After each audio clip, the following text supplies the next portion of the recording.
যুক্তি খণ্ডন করবার জন্য পক্ষ দলের দলনেতা আসমা দশম শ্রেণী বিজ্ঞান শাখা এবং 1 মিনিট সময় পাবে। 1 মিনিটের মধ্যে সে তার যুক্তি খণ্ডন করবে।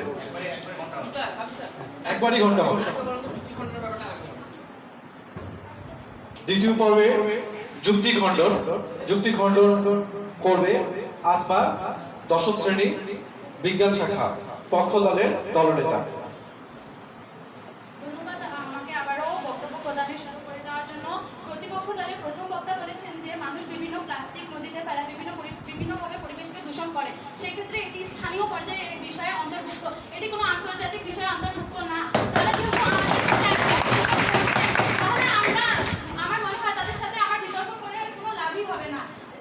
এখানে আমার তাদের কথা শুনে মনে হচ্ছে যে ভূতের মুখে রাম নাম।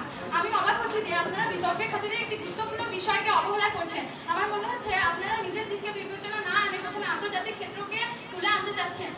আপনারা বলছেন যে বন উজাড় হচ্ছে, বন বিভিন্ন প্রভাব পড়ছে আমাদের দেশে। এক্ষেত্রে জনগণই দায়ী, স্থানীয় জনগণ দায়ী। যতক্ষণ স্থানীয় জনগণ সচেতন হবে না, সেক্ষেত্রে আন্তর্জাতিক পদক্ষেপ গ্রহণ করা সত্ত্বেও জলবায়ু আপনারা বিতর্কের খাতিরে শুধু একই সুরে গান গেয়ে যাচ্ছেন। সেক্ষেত্রে আমার মনে হয় আপনারা একটি গুরুত্বপূর্ণ বিষয়কে বারবার অবহেলা করছেন। ধন্যবাদ মডারেটর। ধন্যবাদ আপনাকে। এই পর্যায়ে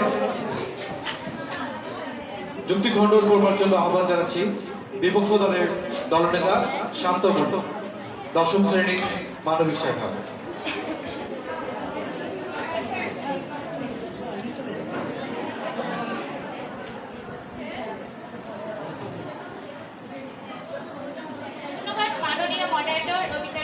আমাকে যুক্তি খণ্ডন করার সুযোগ দেওয়ার জন্য। জলবায়ু পরিবর্তন রোধ করি এবং একটি সুন্দর পৃথিবী গড়ে তুলি। বকো আর ঝকো কানে দিয়েছি তুলো, মার আর পেটো পিঠে বেঁধেছি কুলো। আমার প্রতিপক্ষ বন্ধুদেরকে যতই বোঝানো হোক না কেন, তারা বুঝেও না বোঝার ভান করবে। তারা তর্কের খাতিরে তর্কই করে যাচ্ছে, মনে মনে কিন্তু ঠিকই আমাদের পক্ষে চলে এসেছে।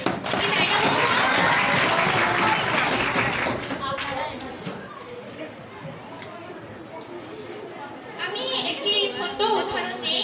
এখানে আন্তর্জাতিকের সাথে একজন মাকে তুলনা করা হচ্ছে এবং স্থানীয় দেশের সাথে একজন বাচ্চার তুলনা করা হচ্ছে। এখন একজন মা যদি তার বাচ্চাকে খেতে না দেয়, তাহলে কি তার বাচ্চা একা নিজের হাতে খেতে পারবে? তার বাচ্চা কিন্তু ছোট, সে তার মাকে ছাড়া খেতে পারবে না। এক্ষেত্রে আন্তর্জাতিক উদ্যোগই প্রয়োজন।